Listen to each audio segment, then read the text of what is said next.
Hi hello welcome to cube TV.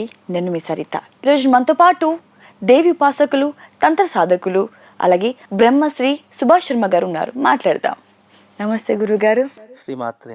గురుగారు, పవన్ కళ్యాణ్ గారి జాతక ప్రకారంగా ఆయన రాజకీయ భవిష్యత్తు ముందు ఎలా ఉండబోతుంది?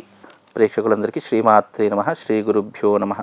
తదేవ లగ్నం సుదినం తదేవ తారాబలం చంద్రబలం తదేవ విద్యాబలం దైవబలం తదేవ లక్ష్మీపతేయంగ్రియుగం స్మరామి.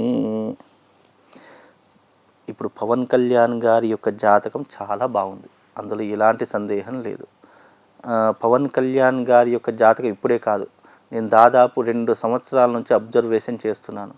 గతంలో నేను స్టార్టింగ్లో జాతకం చెప్పినప్పుడు అందరూ అవహేళన చేశారు, కింద కామెంట్స్ పెట్టారు, ఈయన ఏంటి సీఎం కావడము, ఈయనకు కనీసం 2 సార్లు ఓడిపోయినటువంటిది ఇప్పుడు ఎవరు చూస్తారు అని చెప్పినప్పుడే నేను చెప్పా. అప్పటి యొక్క పరిస్థితులు 2019 పరిస్థితుల్లో ఎప్పుడైతే ఉన్నదో అప్పుడు పరిస్థితులు అయితే శని ప్రభావం అనేటువంటి తీవ్రంగా నడుస్తుంది.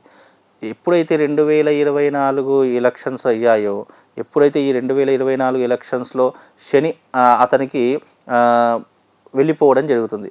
శని ఎప్పుడైనా వెళ్ళిపోయేటప్పుడు మంచి చేస్తాడు అని చెప్పేసి ఇప్పుడే కాదు, ప్రతి ఒక్కరు చెప్తూ వస్తారు, వెళ్ళిపోయాడు శని మంచి చేసి వెళ్ళిపోతారు. ఆ మంచి అతనికి ఒక ఉన్నతమైనటువంటి స్థానంలో కూర్చోబెట్టింది. ఒక డిప్యూటీ సీఎం అనేటటువంటి ఒక పదవిని అతనికి ధారాదత్తం చేసింది. ఇక్కడ చాలామంది విమర్శించారు, అందరూ కూడా వ్యతిరేకంగా చెప్పారు. సరే, ఆ పార్టీ గురించి ఎందుకు అలా వ్యతిరేకంగా చెప్పారు.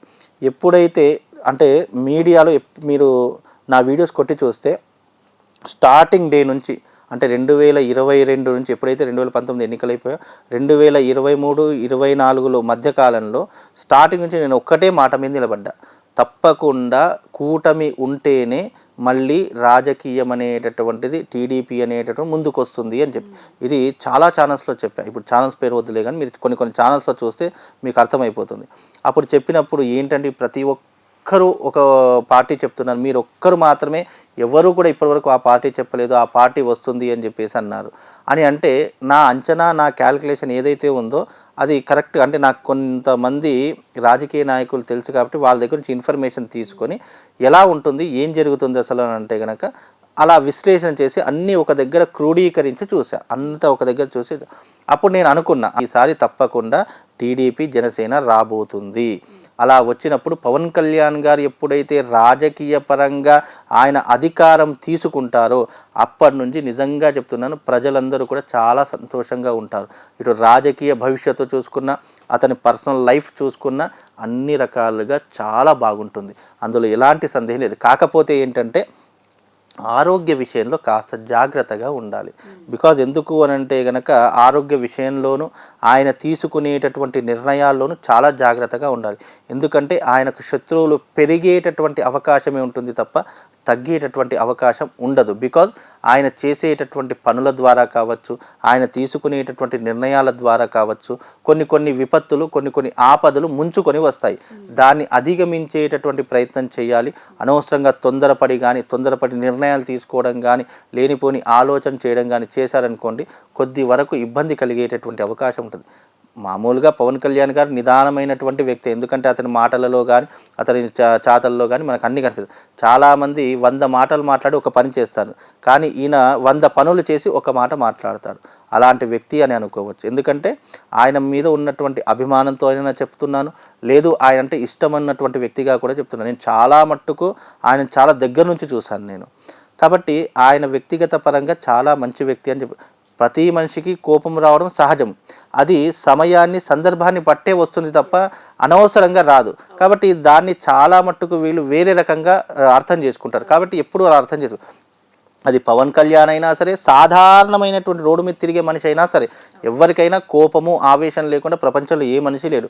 కానీ అది ఎప్పుడు వస్తుంది, సమయాన్ని సందర్భాన్ని బట్టి వస్తుంది. అలాగే పవన్ కళ్యాణ్ గారికి కోపం లేదు అని కాదు, పవన్ కళ్యాణ్ గారు ఏది మాట్లాడలేక కాదు, కానీ ఆయనకు ఒక వ్యక్తిత్వం ఉంది, ఆయనకు ఉన్నటువంటి అన్ని విషయాలలో అవగాహన ఉంది. ఆయన ఏం మాట్లాడట్లేదు, ఎప్పుడు సైలెంట్గా ఉంటారు, ఏదో నవ్వుతో అందరినీ మేనేజ్ చేస్తారని కాదు, ఆయనకు అన్నీ తెలుసు. ఇది తెలియదు అనేటటువంటి అంశం ఉండదు. కానీ ఆయన చాలా తక్కువ మాట్లాడతారు, చాలా తక్కువ మందికి ఆయన ఒకసారి భరోసా ఇచ్చారనుకోండి, ఆ భరోసా కోసం ఎంత దూరమైనా వెళ్ళేటటువంటి వ్యక్తి పవన్ కళ్యాణ్ గారు. కాబట్టి ఆయన రాజకీయ పరంగా చాలా బ్రహ్మాండంగా ఉంటుంది. కానీ ఇక అందరికీ తెలుసు, ఒక మంచి చేద్దామంటే 10 మంది శత్రువులు పుట్టుకొస్తారు. అది అన్నిట్లో ఉన్నటువంటి విషయమే. కాబట్టి కొంచెం జాగ్రత్తగా ఉండి మనం ఏదైనా నిర్ణయం తీసుకునేటప్పుడు అది బహిర్గతం అయ్యేంత వరకు ఎవరికి చెప్పకుండా ఉంటే అతనికి బాగుంటుంది. ఎందుకంటే 10 మందితో చెప్పుకోవడం, 10 మందితో దాని గురించి చర్చ చేయడము. కాబట్టి అలా చేసామనుకోండి, 10 మందికి చెప్తే అందులో 9 మందికి నచ్చుతుంది. ఒక్కడు నచ్చని వాడు ఉంటాడు. ఆ ఒక్కడు నచ్చని వాడు ట్రోలింగ్ చేస్తాడా, లేదా విమర్శ చేస్తాడా, వేరే రకంగా ప్రోకింగ్ చేస్తాడా అనేది తెలియదు. కాబట్టి ఇలాంటి విషయాల్లో కొంచెం జాగ్రత్తగా ఉండాలి. మిగతా ఇక పర్సనల్ లైఫ్ విషయానికి వస్తే, పర్సనల్ లైఫ్లో కూడా అన్ని రకాలుగా బాగానే ఉంటుంది, ఎలాంటి ఇబ్బంది లేదు. ఎందుకంటే మెగాస్టార్ ఫ్యామిలీ అంటేనే ప్రేమకు పెట్టింది పేరు, అనురాగానికి పెట్టింది పేరు. ఎంత పెద్ద ఫ్యామిలీ అయినా ఇప్పటికీ కూడా అంత స్టార్ సెలబ్రిటీ స్టేటస్ వచ్చినా కలిసే ఉంటున్నారు అని అంటే అది చిన్న విషయం కాదు. ఎందుకంటే ఇప్పుడు చాలామంది సెలబ్రిటీ జీవితాలు చూస్తే కనుక ఒక చెట్టుకొకలు పుట్టుకొకలు అయిపోతున్నారు. కానీ ఇప్పటికీ వాళ్ళందరూ కలిసే ఉన్నారు. చాలా అంటే మొన్న ఆయన విజయోత్సవం అయిన తర్వాత కూడా చిరంజీవి గారి ఇంటికి వెళితే నిజంగా ఒక సందర్భంలో ఒక ఛానల్ నిహారిక గారు చెప్పారు, నిజంగా అప్పటి కాలంలో రాముడు మొత్తం విజయం సాధించి ఇంటికి వస్తే ఇలాగే ఉండేదేమో అని ఒక ప్రశంస ఇచ్చింది. అది నిజంగా నిజమే అని అనుకోవచ్చు. అలాంటి సందర్భం ఇప్పుడు వచ్చింది. కాబట్టి ఆయన విషయంలో ఎలాంటి ఇబ్బంది లేదు. ఎందుకంటే ఆయన రాజకీయ చాలామంది విమర్శించారు, పెళ్ళిళ్ళు, పర్సనల్ జీవితము, ఎన్నో రకాలుగా. అది ఏదైతే నిజంగా చెప్తున్నాను, మనిషి మీద గ్రహ ప్రభావం అనేటటువంటిది లేకుండా, జాతక ప్రభావం అనేది లేకుండా అడుగు తీసి అడుగు కూడా వేయలేడు. అది నమ్మినటువంటి వారికి అన్నీ ఉంటాయి, నమ్మనటువంటి వారికి ఏం లేదు. కాబట్టి నమ్మినటువంటి వారికి ఉంటాయంటే మాకు తెలుసు కాబట్టి కొన్ని విషయాలు మేము ఇలా చేసుకోండి అని చెప్తాము. అంతకుమించి మనం చెయ్యండి, చేయకపోతే ఏదో జరిగిపోతుంది అని చెప్పడం కూడా జ్యోతిష్కుడి యొక్క లక్షణం కాదు. ఎందుకంటే ఈ మధ్యకాలంలో చాలామంది సెలబ్రిటీ జాతకాలు చెప్పుకుంటూ సెలబ్రిటీస్ వాళ్ళు అడగక ముందే చెప్పడం అనేటటువంటిది ఒక అదేదో ఉల్లాసంగా ఫేమస్ అవడానికి అని చెప్పి చాలామంది అనుకుంటున్నారు. కానీ నిజానికి జ్యోతిష్కుడికి తప్పకుండా కొన్ని విలువలు, కొన్ని ఎథిక్స్ అనేటటువంటివి ఉంటాయి. ఎప్పుడైతే ఒక వ్యక్తి మన దగ్గరికి వచ్చి జాతకం అడుగుతాడో అప్పుడు మాత్రమే అతనికి జాతకం చెప్పాలి. అది కూడా రెండవ కంటే, ఇప్పుడు నీ భర్త జాతకం తెలుసు, నీ భర్తకు మాత్రమే నేను చెప్తా, నీ భార్యకు నేను ఏం చెప్పాను. నీ భార్య నీ జాతకం అడిగి నీ జాతకం నేను చెప్తా. అంతేకాని మీ ఇద్దరిని కూర్చోబెట్టి క్లమ్జీగా చెప్పేసి మీది ఇది అది అని, అయ్యో పంతులు, ఇక వాళ్ళిద్దరికి అనుమానం స్టార్ట్, అబ్బా నా భర్త గురించి చెప్పాడు నిజమేనేమో అనే ఆలోచన మొదలై అనవసరంగా వాళ్ళ మైండ్లో మనం ఒక పొల్యూట్ని ఇంజెక్ట్ చేస్తున్నామన్నట్టే, లేనిపోని ఆలోచనలు. అలాగే చాలామంది అలాగే చెప్పుకుంటూ అనవసరమైనటువంటి టాపిక్ అలాంటిది అనవసరంగా మీడియా వచ్చేసేసి అన్ని రకాలుగా ట్రోలింగ్ చేసి ఇవన్నీ కూడా చేస్తున్నారు. అలాగే పవన్ కళ్యాణ్ గారి జాతకంలో చాలా ట్రోలింగ్ జరిగాయి. కానీ ఏదేమైనప్పుడు భగవంతుడు అనేటటువంటి వాడు ఉన్నాడు. నిజంగా ధర్మంతో ఉన్నటువంటి వారికి తప్పకుండా ఒక అధికారం అనేటటువంటిది ఇస్తాడని నమ్మాము. అదే రకంగా అధికారం ఇచ్చాడు. చాలా చక్కగా ఇప్పుడు పరిపాలన జరుగుతుంది. ఎన్నో రకాలుగా కూడా చాలామంది ఆంధ్ర ప్రజలు కూడా చాలామంది పవన్ కళ్యాణ్ అప్రిషియేట్ చేస్తున్నారు. ఎన్నో రకాలుగా ఇప్పుడు రాగానే మంచి పనులు చేద్దామంటే కాదు, అది వారి యొక్క టైంని బట్టి అది నడుస్తూ ఉంటుంది. కాబట్టి వారి జాతకానికి ఎలాంటి ఢోకా లేదు. రాబోయే 5 సంవత్సరాలు, ఇంకో 5 సంవత్సరాల తర్వాత కూడా చెప్తున్నాను, ఇప్పుడు డిప్యూటీ సీఎం, నెక్స్ట్ సీఎంఏ, ఇక డైరెక్ట్ సీఎం, ఇక మళ్ళీ ఎలాంటి ఇది లేదు. ఇంతకుముందు కుప్పం అంటే చంద్రబాబు నాయుడు గారిని చెప్పారు, ఇప్పుడు పిఠాపురం అంటే పవన్ కళ్యాణ్ గారు.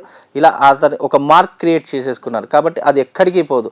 ఇంకో 10 సంవత్సరాల వరకు పవన్ కళ్యాణ్ గారి యొక్క జాతకానికి తిరుగు ఉండదు.